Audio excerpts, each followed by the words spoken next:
As we continue now with our study of the core ideas that make up what we call Reformed theology, I think of an event that took place in history just a couple of years before the Pilgrims landed on the shores of New England in the Mayflower. A controversy that spread throughout Europe and then around the world that had its roots in the Netherlands. It began in a theological faculty of a Dutch institution that was committed to Calvinistic theology. When some of the professors began to have second thoughts about issues relating to the doctrine of election and predestination and that sort of thing, and this theological controversy erupted, and as it spread across the country, it upset the church and it upset the theologians of the day until finally a synod was convened and issues were squared away and certain people were rejected in their views, among whom was a man by the name of Arminius. But the group who led this movement against Orthodox Reformed theology were called the Remonstrants. They were called the Remonstrants because they were remonstrating or protesting against certain doctrines within their own theological heritage. And there were basically 5 doctrines that were the core of the controversy. And what has happened as a result of this debate is that these 5 core theological issues became known in subsequent generations as the so-called 5 points of Calvinism. And they are known through the very popular acrostic TULIP, T-U-L-I-P,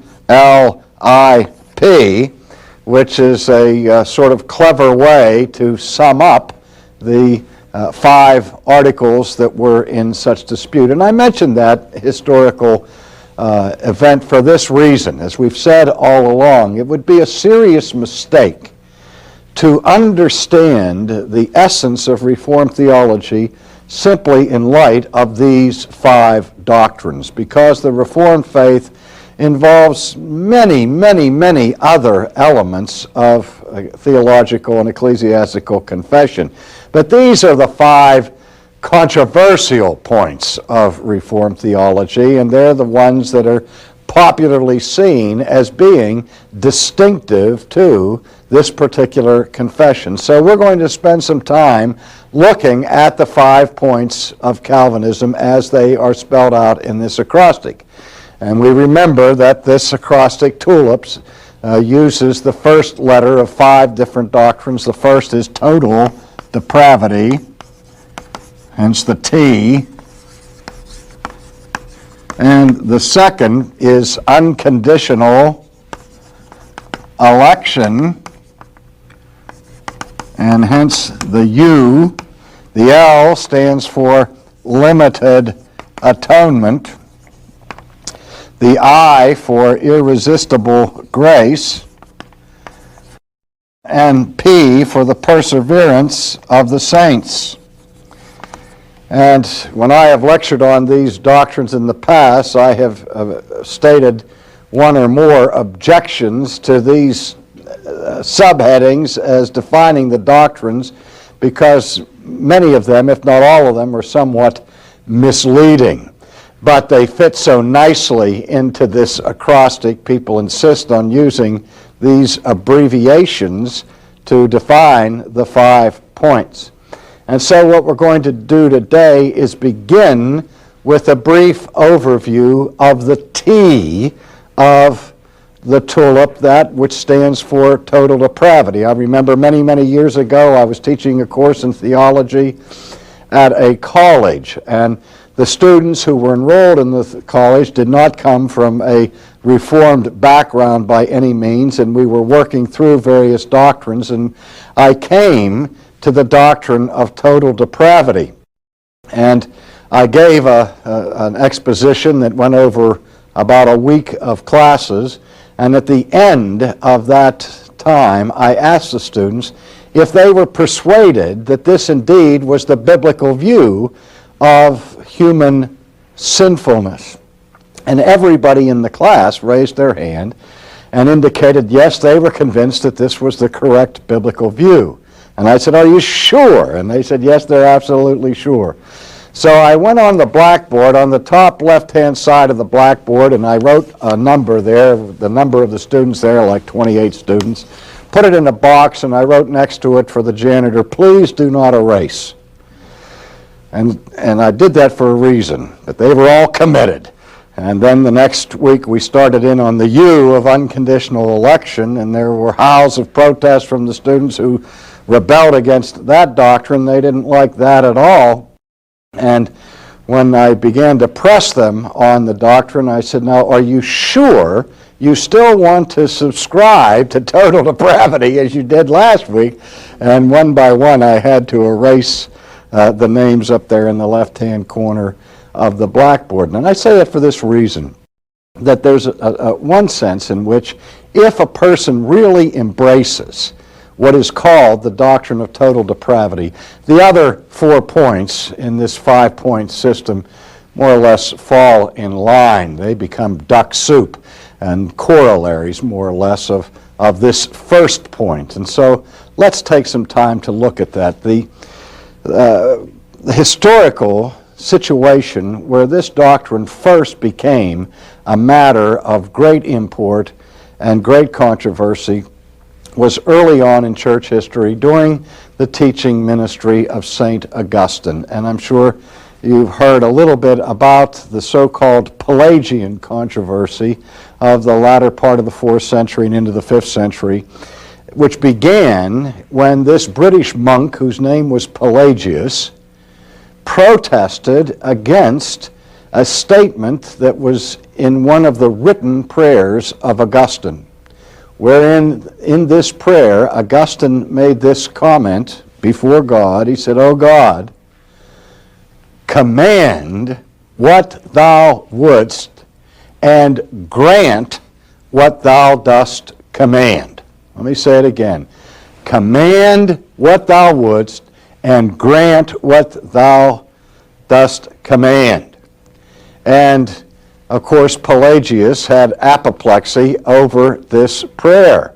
Now, the reason for his displeasure was not the first part of the prayer, wherein Augustine said, O God, command whatever you want to command.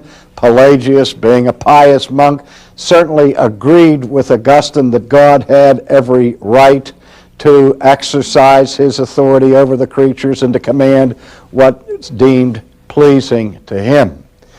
But what exercised Pelagius was the second part of the prayer, when Augustine asked God to grant what he commands. Because Pelagius said that assumes that the creature somehow is not morally able to do the will of God. And so that created a lengthy controversy, frankly, which controversy goes on even to this day. And we continue to have discussions about Pelagianism or semi-Pelagianism, Augustinianism, and so on. In fact, I just finished writing a book about the entire historical development of that controversy from Pelagius down to last week. And so I will be going into that in much greater detail later on, where I hope to have a separate course just on that question. But by way of introduction and overview, the issue has to do with the question of original sin. And the doctrine of total depravity reflects the Reformed viewpoint of original sin. Now, that term, original sin, is often misunderstood in the popular arena. Some people just assume that the term original sin must refer to the first sin, the original that we've all copied in many different ways in our own lives. That is, the first sin of Adam and Eve. But that's not what is referred to historically in the church by the doctrine of original sin. Rather, the doctrine of original sin defines the consequences to the human race of that first sin. And virtually every church historically that has had a creed or a confession has agreed that something very serious happened to the human race as a result of the first sin. That the first sin produced original sin. That is, as a result of the sin of Adam and Eve, the entire human race fell. And so that our nature as human beings since the fall is a nature that has been influenced by the power of evil.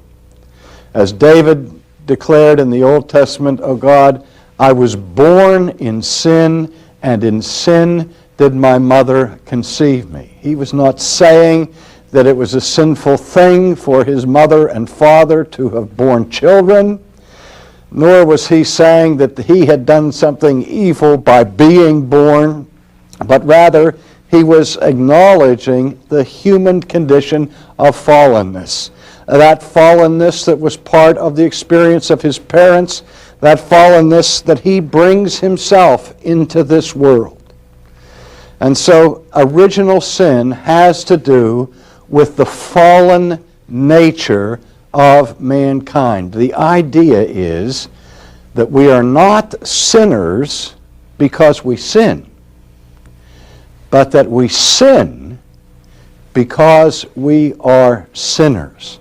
We are by nature sinners. And we've all heard the axiom, nobody's perfect. We might improve upon that a little bit by saying, not only is no one perfect, but no one's even close to perfection. And so the doctrine of total depravity describes and defines a particular view of original sin that has its roots in the teaching of St. Augustine. And remember that Augustine was the patron saint of the monastery where Martin Luther was reared in the faith and where he taught at Wittenberg. He was an Augustinian monk, and also Augustine was the most revered mentor of John Calvin, so that the thinking of Augustine had an enormous influence in the shaping of the doctrine of the Protestant Reformation. Now, what total depravity does not mean in the Reformed tradition is what we call utter depravity. Utter depravity. And we often use the term total as a synonym for utter or for completely.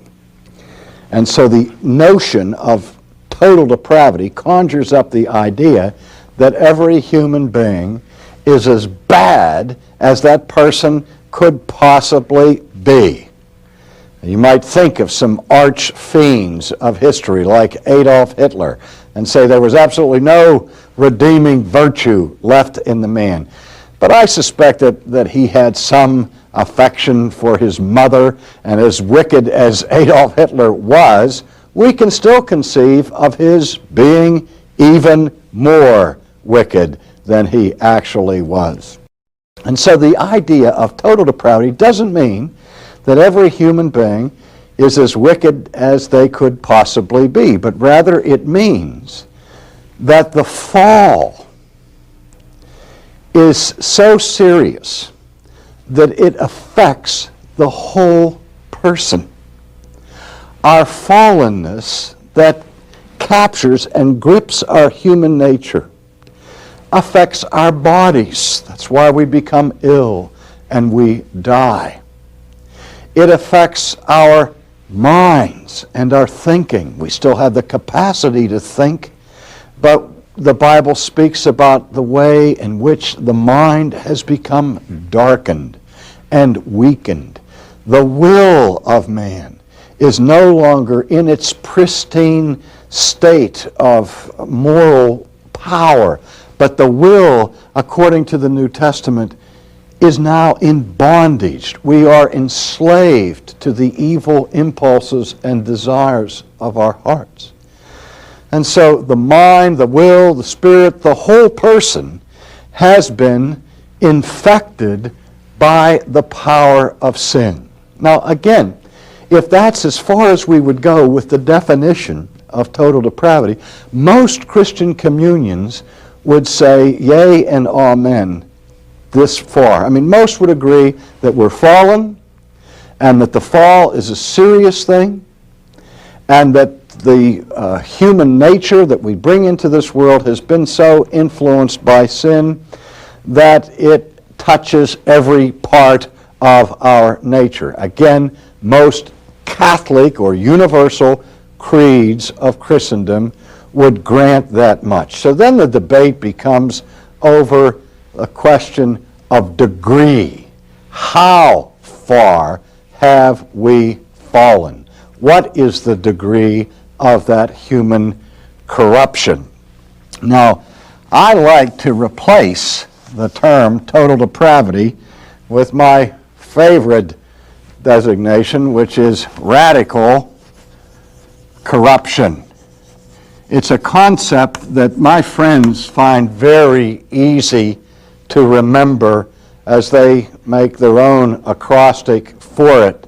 They just abbreviate radical corruption by the initials R.C. They take great delight in the ease with which this facilitates their memory as they have a living model before them of radical corruption. I remember a gym teacher I had in the 7th grade when he called the roll for the first day that he was there and called my name R.C., as that's what I was called in grade school, and he said, "Oh, rotten crabapple." So in that instant, I had a new nickname that I probably should not have mentioned, because I'll probably hear it again in these days. But the reason why we use this term, although it completely ruins our flower garden here, the tulip now becomes rulip, and nobody's going to remember that. But the reason I prefer this is because of the term radical. Now again, there's another one of those words that we use bandied about in various ways in our culture, particularly in the political arena, where we say somebody's on the radical left or on the radical right or so on. But the word radical, ironically, has its roots in the Latin word for root, which is the word radix, and it can be translated root or core. And the idea of the term radical is something that permeates to the core of a thing. It's not something that is tangential or superficial, namely lying on the surface, but it penetrates into the core of the thing. In a recent poll done of professing evangelicals, the overwhelming majority of people who answered particular questions in this poll indicated that they agreed with the statement that man is basically good. Now, usually that phrase, basically good, means that the basis or the essence of humanity or the core of a person is good. And though we recognize that no one's perfect and all are sinners and that we all are marred and blemished by various imperfections, the problem with sin in the idea that man is basically good is that sin then is seen as accidental or peripheral to human nature. And this, of course, is part of the optimistic view of mankind that is essential to historic humanism. The humanist acknowledges that there are problems, but basically what we need is more education, more government help, and we'll get better and better and better and erase those blemishes on the surface that produce crime and other forms of wickedness. And it seemed to me when I heard that poll that perhaps what is happening is that those who are professing evangelicals are taking their cue for the basic nature of fallen humanity from the culture rather than from the historic biblical view. The Reformed view says that the fall extends and penetrates to the core. The word that is used for core actually is a translation from the Latin word core, which means what? Heart. That is, the idea is that our sin is something that comes from our hearts. And in biblical terms, that means from the core or very center of our existence. And so what is required for us to be conformed to the image of Christ is not simply some small adjustments or behavioral modifications, but nothing less than renovation from the inside. Nothing less than regeneration, being made over again, being quickened by the power of the Spirit. And so we see that the only way in which a person can escape this radical situation is when the Holy Spirit changes the core, changes the heart. And even that change does not instantly vanquish sin. The complete elimination of sin awaits our glorification in heaven. Now we'll look at some more aspects of this doctrine in our next session.